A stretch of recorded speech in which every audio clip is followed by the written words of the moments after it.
Hello friends, তোমাদের সকলকে দাদাজি চ্যানেলে স্বাগত। আজকে ক্লাস 12 থার্ড সেমিস্টার পলিটিক্যাল সায়েন্সের তোমাদের যে পঞ্চম অধ্যায়টি আছে, যার নাম রাজনৈতিক দল ও দলব্যবস্থা, এই অধ্যায় থেকে আজকে এমসিকিউ এর সাজেশন নিয়ে আলোচনা করব। দেখো, এই তোমাদের পঞ্চম অধ্যায়ের সমস্ত ক্লাস করানো হয়েছে। তোমরা যারা এখনও ক্লাস করোনি, তোমরা কিন্তু এই চ্যানেলের প্লেলিস্টে গিয়ে দেখো, সমস্ত ক্লাস কিন্তু করানো হয়েছে। তাহলে আজকে আমি যেই সাজেশন তৈরি করে নিয়ে এসেছি, এখান থেকে আশা করি তোমরা কমন পেয়ে যাবে, ঠিক আছে। আর তোমাদের এই অধ্যায় থেকে টোটাল 5টি এমসিকিউ কিন্তু পরীক্ষায় আসবে। তাহলে প্রথম কোশ্চেন তোমরা স্ক্রিনের মধ্যে দেখো, যে সর্বপ্রথম রাজনৈতিক দলের উদ্ভব হয়েছিল কোথায়? এর উত্তর হচ্ছে ইংল্যান্ডে। ইংল্যান্ডে কিন্তু সর্বপ্রথম রাজনৈতিক দলের উদ্ভব হয়েছিল।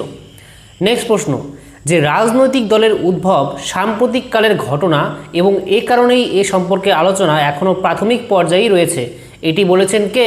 এর উত্তর হচ্ছে জা ব্লদেন। Very very important. নেক্সট প্রশ্ন, যে বিরোধী দল না থাকলে গণতন্ত্র থাকতে পারে না, এটি বলেছেন কে? তাহলে উত্তর হচ্ছে স্যার আইভর জেনিংস। নেক্সট প্রশ্ন, যে গণতান্ত্রিক সরকারের অপর নাম রাজনৈতিক দল পরিচালিত সরকার। রাজনৈতিক দল ছাড়া পৃথিবীর কোনো দেশেই স্বাধীন সরকার থাকতে পারে না, এটি বলেছেন কে? তাহলে উত্তর হচ্ছে ডাব্লিউ.বি. মুনরো। দেখো, এই কোশ্চেনটা, এই যে এখানে দেখো দুটি বাক্য কিন্তু রয়েছে, গণতান্ত্রিক সরকারের অপর নাম রাজনৈতিক দল পরিচালিত সরকার। তাহলে পরীক্ষায় কিন্তু শুধুমাত্র এতটুক লাইন তুলে দিয়েও বলতে পারে যে এই বক্তব্যটি কার। তাহলে এটাও উত্তর হবে ডাব্লিউ.বি. মুনরোর। আবার আরেকভাবে আসতে পারে, সেটা হচ্ছে রাজনৈতিক দল ছাড়া পৃথিবীর কোনো দেশেই স্বাধীন সরকার থাকতে পারে না, শুধুমাত্র এতটুক লিখে দিয়ে বলতে পারে যে এটিকে বলেছেন। তাহলে উত্তর হচ্ছে ডাব্লিউ.বি. মুনরো। আর দুটি বাক্য একসঙ্গেও লিখে দিতে পারে, আমি যেভাবে কোশ্চেনটা করেছি। তাহলে দুটি লাইন থেকেই কিন্তু কোশ্চেন আসতে পারে। তাহলে দুটি লাইনই মনে রাখবে যে এই দুটি লাইনই কার উক্তি? ডাব্লিউ.বি. মুনরোর উক্তি। নেক্সট প্রশ্ন দেখো, যে গণতন্ত্র তার আশা নিরাশা সমেত দল ব্যবস্থার উপর নির্ভরশীল, এটি বলেছেন কে? তাহলে উত্তর হচ্ছে অধ্যাপক ফাইনার। অধ্যাপক ফাইনার বলেছেন যে গণতন্ত্র তার আশা নিরাশা সমেত দল ব্যবস্থার উপর নির্ভরশীল। নেক্সট প্রশ্ন, যে রাজনৈতিক দল ছাড়া আধুনিক রাজনৈতিক ব্যবস্থা কল্পনা করাই কঠিন, এটি বলেছেন কে? তাহলে উত্তর হচ্ছে অ্যালান বল। এটা কিন্তু বিগত বছরের পরীক্ষায় এসেছে, এটা তোমাদের এবার নাও আসতে পারে। আচ্ছা, নেক্সট প্রশ্ন, যে রাজনৈতিক দলের প্রধান উদ্দেশ্য কি? তাহলে উত্তর হচ্ছে সরকার গঠন, তাই তো। একটা রাজনৈতিক দলের প্রধান উদ্দেশ্য কি থাকে? যে সেই রাজনৈতিক দলটা নির্বাচনে অংশগ্রহণ করবে, আর সেই নির্বাচনে অংশগ্রহণ করবে যেই প্রার্থী, সেই প্রার্থী জিতে তারপরে তারা মিলে, রাজনৈতিক দলের যে আরও অন্যান্য সদস্যরা মিলে তারা সরকার গঠন করবে, অর্থাৎ রাজনৈতিক ক্ষমতা দখল করবে। আচ্ছা, নেক্সট প্রশ্ন, যে নিচের কোনটি রাজনৈতিক দলের কাজ নয়? তাহলে ভালো করে কোশ্চেনটা পড়ো, যে কোনটি রাজনৈতিক দলের কাজ নয়। তাহলে উত্তর হচ্ছে ন্যায় বিচার প্রদান। ন্যায় বিচার প্রদান কি রাজনৈতিক দলের কাজ? না, এটা তো আদালতের কাজ, তাই না, বিচারালয়ের কাজ। রাজনৈতিক দলের কাজ হচ্ছে নির্বাচনে অংশগ্রহণ করা, তারপরে সরকার গঠন করা, তারপরে নির্বাচনী প্রচার চালানো, এগুলি হচ্ছে রাজনৈতিক দলের কাজ। কিন্তু ন্যায় বিচার প্রদান কিন্তু রাজনৈতিক দলের কাজ নয়, এটা আদালতের কাজ, তাই না। আচ্ছা, নেক্সট প্রশ্ন দেখো, যে ইংল্যান্ডের কোন বিপ্লব রাজনৈতিক দলের বিকাশে গুরুত্বপূর্ণ ভূমিকা পালন করেছিল? তাহলে উত্তর হচ্ছে গৌরবময় বিপ্লব, মনে রাখবে। নেক্সট প্রশ্ন, যে নিচের কোনটি রাজনৈতিক দলের বৈশিষ্ট্য? তাহলে উত্তর হচ্ছে উপরোক্ত সবকটি, অর্থাৎ মতাদর্শগত ঐক্য, সাংগঠনিক কাঠামো, জনমত গঠন, এই তিনটি কিন্তু রাজনৈতিক দলের বৈশিষ্ট্য। আমি কিন্তু ক্লাসে করিয়েছি, রাজনৈতিক দলের বৈশিষ্ট্য লিখিয়েছি, রাজনৈতিক দলের কাজ লিখিয়েছি, তাহলে সেগুলি কিন্তু অবশ্যই পড়ে রাখবে, ঠিক আছে। মতাদর্শগত ঐক্য মানে একটা রাজনৈতিক দলের মধ্যে যেই সমস্ত সদস্যরা থাকবে তাদের সকলের আইডিওলজি অর্থাৎ মতাদর্শ কিন্তু একই থাকতে হবে, সেম থাকতে হবে, নাহলে সেটা কিন্তু রাজনৈতিক দল নয়। রাজনৈতিক দলের সমস্ত সদস্যের মতাদর্শ একই থাকে। তারপরে সাংগঠনিক কাঠামো, একটা রাজনৈতিক দলের বৈশিষ্ট্য হচ্ছে সাংগঠনিক কাঠামো, অর্থাৎ একটা রাজনৈতিক দলের একটা পিরামিড আকৃতির সাংগঠনিক কাঠামো থাকে, ঠিক আছে। পিরামিড আকৃতির যে কাঠামোটা থাকে সাংগঠনিক, তার উপরে থাকে একদম বলতে পারো লিডার, তারপরে আস্তে আস্তে নিচের যে কর্মচারীরা আছে আর কি, দলের অন্যান্য যে কর্মীরা আছে তাদের মধ্যে আর কি বিভিন্ন কর্মসূচি যা আছে সেটা বণ্টিত থাকে, কে কী কাজ করবে। আচ্ছা, তারপরে জনমত গঠন, একটা রাজনৈতিক দলের বৈশিষ্ট্য হচ্ছে জনমত গঠন করা। আচ্ছা, নেক্সট প্রশ্ন দেখো এবার, যে একটি দায়িত্বশীল বিরোধী দল, তার উত্তর হচ্ছে সরকারের ভুল ত্রুটি তুলে ধরে। তাহলে একটা দেশের মধ্যে কিন্তু বিরোধী দল থাকা অত্যন্ত জরুরি। যদি একটা দেশের মধ্যে বিরোধী দল না থাকে তাহলে কিন্তু সরকারের যে ভুল ত্রুটি সেটা কিন্তু আর কি অতটা তুলে ধরা সম্ভব হয় না সাধারণ মানুষের দ্বারা। সেখানে কিন্তু বিরোধী দলই সবথেকে গুরুত্বপূর্ণ ভূমিকা পালন করে। যে প্রত্যেক 5 বছর অন্তর অন্তর কি হয়, যে লোকসভা নির্বাচন হয়, তাহলে সেই লোকসভা নির্বাচনে কি হয়, যে যেই পার্টি অর্ধেকের বেশি সিট পায়, অর্থাৎ ভারতে বর্তমানে লোকসভার আসন সংখ্যা হচ্ছে 543, তাহলে 543-এর অর্ধেকের বেশি অর্থাৎ 272টি সিটের বেশি যেই পার্টি আর কি জিতে নেয়, সেই পার্টি সরকার গঠন করে। এখন ধরো ভারতের মধ্যে 543টি সিটের মধ্যে 500টি সিট কোনো একটা পার্টি পেয়ে গেল, তাহলে কিন্তু সরকার অনেক সময় স্বৈরাচারী হয়ে ওঠার সম্ভাবনা থাকে। তার জন্য যেই দেশের মধ্যে বিরোধী দল থাকে শক্তিশালী, তাহলে কিন্তু সরকার যদি কোনো ভুল নীতিও প্রণয়ন করে, তাহলে বিরোধী দল যেটা থাকে সেই বিরোধী দল সরকারের ভুল ত্রুটি তুলে ধরে জনগণের সামনে, আর সেই জনগণ তারপরে সরকারকে চাপ দেয়, তাই না? নেক্সট প্রশ্ন দেখো, যে জনগণের মতামত সরকারের নীতিতে প্রতিফলিত হয়, তার উত্তর হচ্ছে রাজনৈতিক দলের মাধ্যমে। ঠিক আছে, জনগণের মতামত সরকারের নীতিতে প্রতিফলিত হয় কাদের মাধ্যমে? রাজনৈতিক দলের মাধ্যমে। নেক্সট প্রশ্ন দেখো, যে রাজনৈতিক ব্যবস্থায় একটি মাত্র রাজনৈতিক দলের আধিপত্য প্রতিষ্ঠিত হয় তাকে বলা হয়, তাহলে উত্তর হচ্ছে একদলীয় ব্যবস্থা। আমি ক্লাসে করিয়েছি, একটা দেশের মধ্যে একটা মাত্র দলের আধিপত্য থাকলে সেটা একদলীয় ব্যবস্থা। আচ্ছা, নেক্সট প্রশ্ন দেখো, একদলীয় ব্যবস্থা পরিলক্ষিত হয় কোন দেশে? তাহলে উত্তর হচ্ছে চীন। এছাড়া আরেকটা দেশের নাম মনে রাখবে, সেটা হচ্ছে উত্তর কোরিয়া। উত্তর কোরিয়াতেও কিন্তু একদলীয় ব্যবস্থা দেখা যায়। আচ্ছা, নেক্সট প্রশ্ন দেখো, যে রাজনৈতিক ব্যবস্থায় দুটি প্রধান রাজনৈতিক দলের আধিপত্য প্রতিষ্ঠিত হয় তাকে বলা হয়, তাহলে উত্তর হচ্ছে দ্বিদলীয় ব্যবস্থা। ঠিক আছে, নেক্সট প্রশ্ন, দ্বিদলীয় ব্যবস্থা পরিলক্ষিত হয় কোন দেশে? তাহলে উত্তর হচ্ছে ব্রিটেন। আর ব্রিটেন ছাড়াও আরেকটি দেশে এই দ্বিদলীয় ব্যবস্থা পরিলক্ষিত হয়, সেটা হচ্ছে আমেরিকা। মনে রাখবে, ব্রিটেনে দুটি দলের প্রাধান্য দেখা যায়। সেই ব্রিটেনে দুটি দলের নাম কি কি আমি বলে দিচ্ছি। একটা হচ্ছে রক্ষণশীল দল অর্থাৎ কনজারভেটিভ পার্টি, আর একটা হচ্ছে শ্রমিক দল অর্থাৎ লেবার পার্টি। আর আমেরিকাতেও দুটি পার্টি দেখা যায়, একটা হচ্ছে সাধারণতন্ত্রী দল আর একটা হচ্ছে গণতান্ত্রিক দল। সাধারণতন্ত্রী দলকে ইংরেজিতে বলা হয় রিপাবলিকান পার্টি, আর গণতান্ত্রিক দলকে বলা হয় আর কি ডেমোক্রেটিক পার্টি। ঠিক আছে, আর বর্তমানে আমেরিকার মধ্যে প্রেসিডেন্ট যে আছেন ডোনাল্ড ট্রাম্প, তিনি কিন্তু রিপাবলিকান পার্টিরই লিডার। আচ্ছা, নেক্সট প্রশ্ন দেখো, যে রাজনৈতিক ব্যবস্থায় একাধিক রাজনৈতিক দলের অস্তিত্ব পরিলক্ষিত হয় তাকে বলা হয়, তাহলে উত্তর হচ্ছে বহুদলীয় ব্যবস্থা, তাই না? আচ্ছা, নেক্সট প্রশ্ন, যে বহুদলীয় ব্যবস্থা পরিলক্ষিত হয় কোন দেশে? তাহলে উত্তর হচ্ছে ভারত। আর ভারত ছাড়াও আরেকটা দেশের নাম মনে রাখবে, সেটা হচ্ছে জার্মানি। জার্মানিতেও কিন্তু বহুদলীয় ব্যবস্থা দেখা যায়। তাহলে একদলীয় ব্যবস্থা, দ্বিদলীয় ব্যবস্থা আর বহুদলীয় ব্যবস্থা তিনটাই মনে রাখবে। একদলীয় ব্যবস্থা দেখা যায় চীন আর উত্তর কোরিয়া, দ্বিদলীয় ব্যবস্থা দেখা যায় হচ্ছে ব্রিটেন আর আমেরিকা, আর বহুদলীয় ব্যবস্থা ভারত আর জার্মানি। ঠিক আছে, ভারতেরটা কিন্তু অবশ্যই মনে রাখবে, ভারতে কিন্তু বহুদলীয় ব্যবস্থা দেখা যায়। আচ্ছা, নেক্সট প্রশ্ন দেখো, যে রাজনৈতিক দলগুলিকে স্বীকৃতি এবং নির্বাচনী প্রতীক চিহ্ন কে প্রদান করে? তার উত্তর হচ্ছে নির্বাচন কমিশন। ভারতের যে নির্বাচন কমিশন আছে, সেই নির্বাচন কমিশনই কিন্তু রাজনৈতিক দলগুলিকে আর কি স্বীকৃতি দেন। এছাড়াও প্রতীকী চিহ্ন প্রদান করেন, যেমন বিজেপির পদ্মফুল, ইন্ডিয়ান ন্যাশনাল কংগ্রেসের হাত, তাই না? তারপরে বহুজন সমাজ পার্টির হাতি, তারপরে আম আদমি পার্টির ঝাড়ু। তাহলে এই যে প্রতীকী চিহ্নগুলি, উনি কে প্রদান করেছেন? এই নির্বাচন কমিশন। আচ্ছা, নেক্সট প্রশ্ন দেখো, যে রাজনৈতিক দল সম্পর্কিত বিজ্ঞানকে কি বলা হয়? তাহলে উত্তর হচ্ছে স্ট্যাসিওলজি। মনে রাখবে। নেক্সট প্রশ্ন, যে গ্রিক শব্দ স্ট্যাসিস কথার অর্থ কি? তাহলে উত্তর হচ্ছে বিরোধিতার মনোভাব। মনে রাখবে যে গ্রিক শব্দ স্ট্যাসিস কথার অর্থ কি? এটা হচ্ছে বিরোধিতার মনোভাব। তারপরে কোশ্চেন, যে ভারতের রাজনীতিকে জাতপাতের রাজনীতিকরণ বলেছেন কে? তাহলে উত্তর হচ্ছে রজনী কোঠারি। নেক্সট প্রশ্ন, যে ড্যাশ সালে ড্যাশতম সংবিধান সংশোধনীর মাধ্যমে দলত্যাগ বিরোধী আইন পাশ হয়? তাহলে উত্তর হচ্ছে 1985 সালে 52তম সংবিধান সংশোধনীর মাধ্যমে এই দলত্যাগ বিরোধী আইন পাশ হয়। ঠিক আছে, 1985 সাল আর 52তম সংবিধান সংশোধনী। নেক্সট প্রশ্ন, যে কত সালে ভারতের রাজনৈতিক দল ব্যবস্থা সাংবিধানিক স্বীকৃতি পায়? তাহলে উত্তর হচ্ছে 1985 সালে। 1985 সালে এই দলত্যাগ বিরোধী আইন পাশ হয়, আর এই দলত্যাগ বিরোধী আইন পাশের মাধ্যমেই কিন্তু ভারতের সংবিধানে এই যে রাজনৈতিক দল ব্যবস্থা এর সাংবিধানিক স্বীকৃতি পায়। তার আগে কিন্তু ভারতের সংবিধানের মধ্যে রাজনৈতিক দল সম্পর্কিত কোনো আইন ছিল না।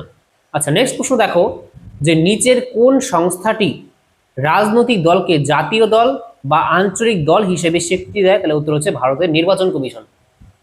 একটা রাজনৈতিক দল যে জাতীয় দল হবে না আঞ্চলিক দল হবে, অর্থাৎ ন্যাশনাল পার্টি হবে নাকি রিজিনাল পার্টি হবে সেটা কে স্বীকৃতি দেয়? তাহলে মনে রাখবে ভারতের নির্বাচন কমিশন, ঠিক আছে, ECI, election commission of India.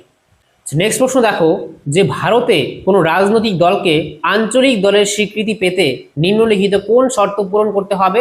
উত্তর হচ্ছে লোকসভা বা বিধানসভা নির্বাচনে অন্তত 8% বৈধ ভোট পেতে হবে সেই রাজ্যে। তাহলে আমি কিন্তু ক্লাসের মধ্যে লিখিয়েছিলাম আঞ্চলিক দল হতে গেলে তার কি কি শর্ত অর্থাৎ মাপকাঠি কি কি লাগে, সেগুলি কিন্তু অবশ্যই পড়ে রাখবে, ঠিক আছে। আচ্ছা নেক্সট প্রশ্ন দেখো যে বর্তমানে ভারতে মোট আঞ্চলিক দল বা রাজ্য দলের সংখ্যা হলো, তাহলে উত্তর হচ্ছে 60টি। আগে কিন্তু আর কি 58টি ছিল, কিন্তু এখন কিন্তু বেড়ে দাঁড়িয়ে 60টি হয়েছে। আগের বছর যখন আমি পড়িয়েছিলাম তখন কিন্তু 58টি আমি লিখিয়েছিলাম, কারণ আগের বছর 58টি ছিল, কিন্তু যেহেতু এটা আপডেট হয়, ঠিক আছে, প্রতি বছর কিন্তু আপডেট হয় কিন্তু, হ্যাঁ, নতুন নতুন রাজনৈতিক দলগুলি স্বীকৃতি পায় আঞ্চলিক দলের, তাহলে এখন বর্তমানে 2026-এ দাঁড়িয়ে কিন্তু 60টি হয়েছে আঞ্চলিক দল বা রাজ্য দলের সংখ্যা, ঠিক আছে। আচ্ছা নেক্সট প্রশ্ন দেখো যে ভারতে কোনো রাজনৈতিক দলকে জাতীয় দলের স্বীকৃতি পেতে নিম্নলিখিত কোন শর্ত পূরণ করতে হবে? এর উত্তর হচ্ছে দলটিকে লোকসভা নির্বাচনে অন্তত 2% আসন জিততে হবে অন্তত 3টি রাজ্যে। তাহলে আমি কিন্তু ক্লাসে এটারও শর্ত লিখিয়েছিলাম, জাতীয় দল হতে গেলে কি কি শর্ত লাগে আর আঞ্চলিক দল অর্থাৎ রাজ্য দল হতে গেলে কি কি শর্ত লাগে, সেটা কিন্তু অবশ্যই পড়ে রাখবে, কোশ্চেন কিন্তু আসবেই। নেক্সট প্রশ্ন দেখো যে বর্তমানে ভারতে কয়টি জাতীয় দল রয়েছে? তাহলে উত্তর হচ্ছে 6টি, আর 6টির নামই কিন্তু তোমরা মুখস্থ করে রাখবে, ঠিক আছে। আমি কিন্তু স্ক্রিনের মধ্যে 6টি জাতীয় দলের নাম দিয়ে দিলাম, তোমরা একবার পড়ে নেবে। নেক্সট প্রশ্ন দেখো যে নিম্নের কোনটি জাতীয় দল নয়? এর উত্তর হচ্ছে ডিএমকে। এই ডিএমকে কিন্তু একটা জাতীয় দল নয়, আর বাকি যে 3টি আছে ভারতীয় জাতীয় কংগ্রেস, ভারতীয় জনতা পার্টি, আম আদমি পার্টি, এই 3টি কিন্তু ন্যাশনাল পার্টি, জাতীয় দল, আর ডিএমকে হচ্ছে একটা আঞ্চলিক দল, এটা জাতীয় দল নয়। নেক্সট প্রশ্ন দেখো যে নিম্নের কোনটি আঞ্চলিক দল নয়? এর উত্তর হচ্ছে ন্যাশনাল পিপলস পার্টি, এটা কিন্তু আঞ্চলিক দল নয়, এটা হচ্ছে একটা জাতীয় দল, ঠিক আছে। আর বাকি যে আছে তৃণমূল কংগ্রেস, তেলুগুদেশম পার্টি, সমাজবাদী পার্টি, এগুলি কিন্তু আঞ্চলিক দল বা রাজ্য দল যাকে বলা হয়। নেক্সট প্রশ্ন দেখো যে কত সালে আম আদমি পার্টি প্রতিষ্ঠিত হয়? তার উত্তর হচ্ছে 2012 সালে। নেক্সট প্রশ্ন যে কত সালে বহুজন সমাজ পার্টি প্রতিষ্ঠিত হয়? তাহলে উত্তর হচ্ছে 1984 সালে। তাহলে কোন পার্টি কত সালে প্রতিষ্ঠিত হয় অবশ্যই মনে রাখবে। নেক্সট প্রশ্ন কত সালে ভারতীয় জনতা পার্টি অর্থাৎ বিজেপি প্রতিষ্ঠিত হয়? তার উত্তর হচ্ছে 1980 সালে। তারপরে প্রশ্ন যে কত সালে ভারতের কমিউনিস্ট পার্টি মার্ক্সবাদী প্রতিষ্ঠিত হয়? তার উত্তর হচ্ছে 1964 সালে। আর এখান থেকে আরেকটা কোশ্চেন আসতে পারে যে এই যে সিপিআইএম অর্থাৎ ভারতের কমিউনিস্ট পার্টি মার্ক্সবাদী, এটা কোন দল থেকে বিচ্ছিন্ন হয়ে বা বিভক্ত হয়ে তৈরি হয়েছে? তাহলে মনে রাখবে সিপিআই। সিপিআই থেকে এই সিপিআইএম আলাদা হয়ে 1964 সালে কিন্তু গঠিত হয়েছিল, এটা মনে রাখবে। আচ্ছা নেক্সট প্রশ্ন দেখো যে কত সালে ভারতীয় জাতীয় কংগ্রেস প্রতিষ্ঠিত হয়? তাহলে উত্তর হচ্ছে 1885 সালে। ভেরি ভেরি ইম্পর্টেন্ট, আগেও কিন্তু আমি পড়িয়েছিলাম। নেক্সট প্রশ্ন দেখো যে কত সালে ন্যাশনাল পিপলস পার্টি প্রতিষ্ঠিত হয়? তাহলে উত্তর হচ্ছে 2012 সালে। নেক্সট প্রশ্ন দেখো যে কত সালে ভারতে ভোটদানের বয়স 21 থেকে 18 করা হয়? তাহলে উত্তর হচ্ছে 1989 সালে। আগে যদি কেউ ভোট দিতে যেত তাহলে কিন্তু তার বয়স কমপক্ষে 21 বছর হতে লাগতোই, এখন কিন্তু 18 বছর হলেই মানুষেরা ভোট দিতে চায়, তাই না, ভোটার কার্ড হয়ে যায়। তাহলে সেটা কত সালে করা হয়? মনে রাখবে 1989 সালে। আর এটা একটা আইনের দ্বারা করা হয়, আর সেটা কোন আইন? মনে রাখবে 61তম সংশোধনী আইন 1988। এই 61তম সংবিধান সংশোধনী আইনের দ্বারাই কিন্তু এই বয়স সীমা 21 থেকে 18 করা হয়। এটা পরীক্ষায় আসতে পারে যে কততম সংবিধান সংশোধনীর মাধ্যমে বয়স সীমা কি ভোটদানের বয়স সীমা 21 থেকে 18 করা হয়? মনে রাখবে 61তম সংবিধান সংশোধনী।